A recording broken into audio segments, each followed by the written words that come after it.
বাবাজিগণ, জাহান্নামের আকার জাহান্নামীদের আকার আকৃতি কেমন হবে? এবার চলুন, যারা জাহান্নামী হবে এদের গায়ের চামড়া কতটা মোটা হবে?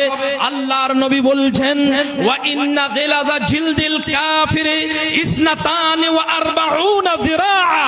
যারা জাহান্নামী হবে, যারা জাহান্নামী নারী পুরুষ হবে, এদের গায়ের চামড়া হবে 42 গজ মোটা। এদের 42 গজ মোটা হবে গায়ের চামড়া।